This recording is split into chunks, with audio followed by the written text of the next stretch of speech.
A lot of people are doing normal things every day that are quietly making them age a lot faster. Their skin wrinkling, they're losing hair faster, their joints are aching faster, they've got headaches, they've got weight gain, they've got a lot of challenges. And so I'm gonna talk about all of these different habits that over time stack up to accelerate the aging process. And it doesn't just impact aging. Guess what the biggest precursor to disease is?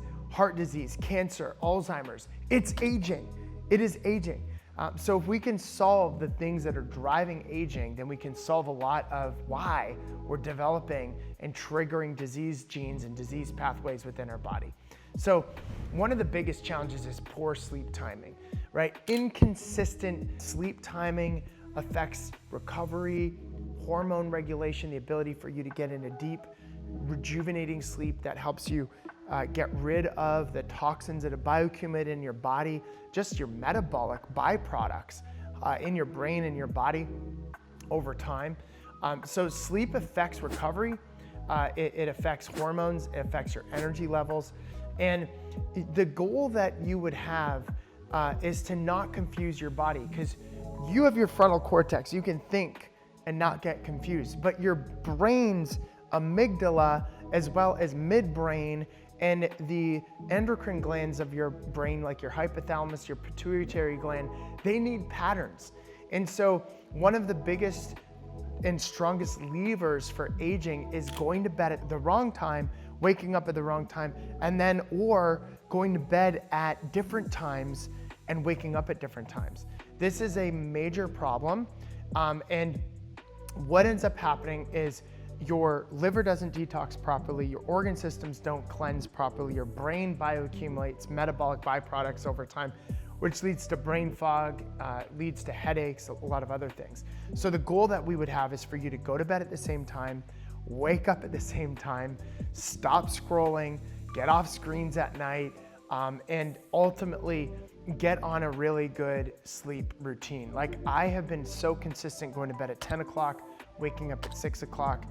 Sometimes I will be in a pattern of going to bed at 9:30, waking up at 5 o'clock if I've got early morning things that I need to do. But you know, the ideal is go to bed between 9 and 10 o'clock, and ideally wake up between, you know, say, call it 5 to 6 o'clock, get 8 hours of solid sleep a night, and you will see an unbelievable transformation. Now, if that freaked you out, just try to go to bed if you go to bed at like 12 o'clock, try to get to bed at 11 o'clock and wake up at 7 o'clock or something like that. But that going to bed at the same time, waking up at the same time is critical. The second thing is chronic stress.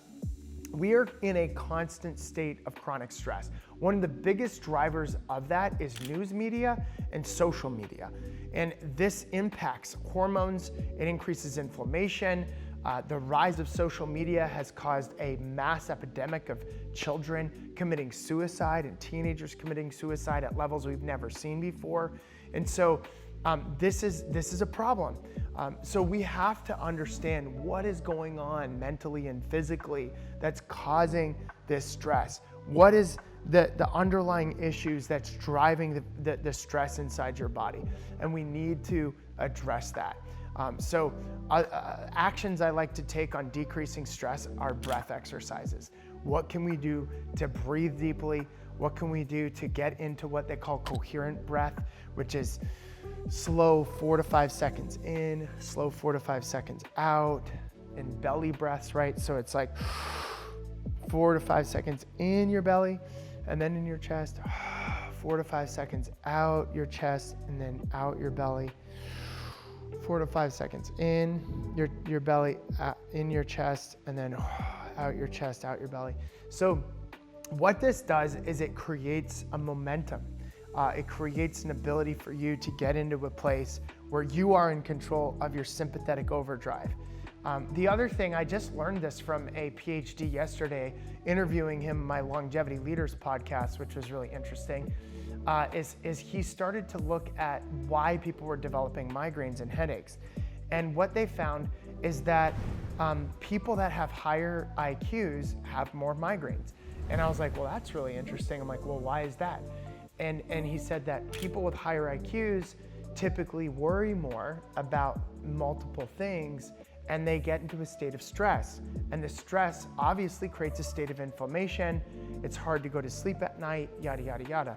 So if you have stress, it may mean that you're highly intelligent.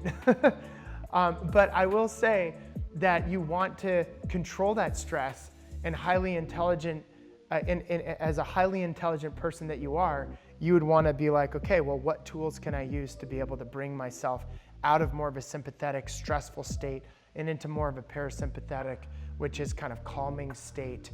And you do that through breath, you do that through nature, getting outside, going for walks in nature. You get that through relaxing. I have baths on a regular basis. I go for walks. Exercise is a stress relief for me. Stretching before bed is something that I love to do as a habit. The third thing, and the most important thing, now more than ever, it's critical to understand this because the research is very clear that sitting is something that drives disease in the body, and it's worse than smoking. You heard me right. I should be standing doing this video right now.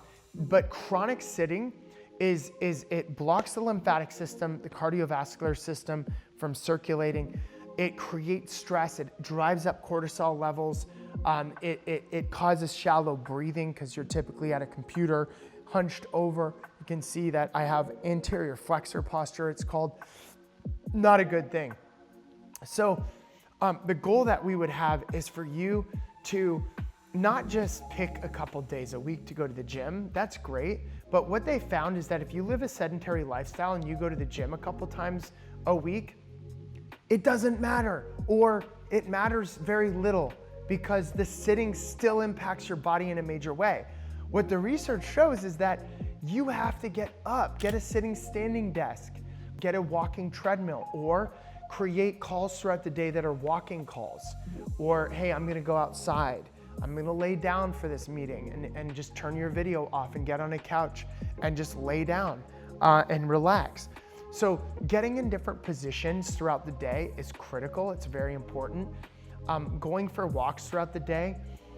Booking in, I just read this book called Time Anxiety, and he calls it freedom time. Booking in free time and freedom time to be able to do things like that. And so in my freedom time, I stretch, I go outside, I get some sun.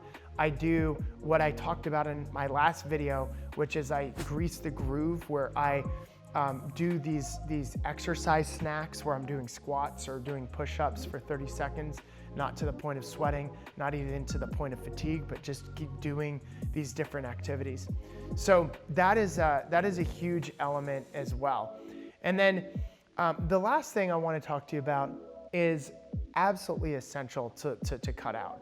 And I've cut this out now for multiple years, but I don't look at my screen at night anymore. Very rarely do I look at my screen. And I also have this, if you go into the accessibility section of your phone, you will be able to have a shortcut where you click the button on the side 3 times and it turns your screen red. So you can suck all the blue light out of your screen, and it's very, very powerful. But the goal is, don't look at your screens at all. I found that looking at my text message before bed keeps me up at night. I start thinking about business, wakes me, if I go to bed fast because I'm tired, it wakes me up in the middle of the night. I start thinking about business or whatever the person texted me. So late night scrolling, especially social media scrolling, it's just not good. So it keeps the brain way overstimulated, and it completely shunts the ability for you to get deep sleep at night because it blocks melatonin secretion from the blue light that you get exposed to, not to mention all the stress that it causes, especially if you're reading messages like the ones that I read from my friends that are living in Saudi Arabia, or they're getting bombs that are dropping right next to them from Iran. It's like, what? I didn't know that Iran was bombing Saudi Arabia, but I had this feeling because I love this person so much, and these people over there that I'm friends with, I'm just like, holy cow, please be careful, but it drives a little stress inside your body when you're doing that. If I read that right before bed, that would not be good. All right, so turn off those phones, And remember, you don't have to be extreme with all of this stuff. I would recommend just integrating one thing from this video, come back to the video, listen to it again in the future so you can integrate more, but pick one habit to change this week. And it might just be the habit of getting up and not sitting so much, right? But let's get rid of these fast aging habits and start building slow aging habits as a simple challenge to you. And again, if you like this video, subscribe, click that bell button so you get notified for more videos coming up. And if you also felt like this would be helpful for other people, please share this video with others. Thanks so much. Great connecting with you.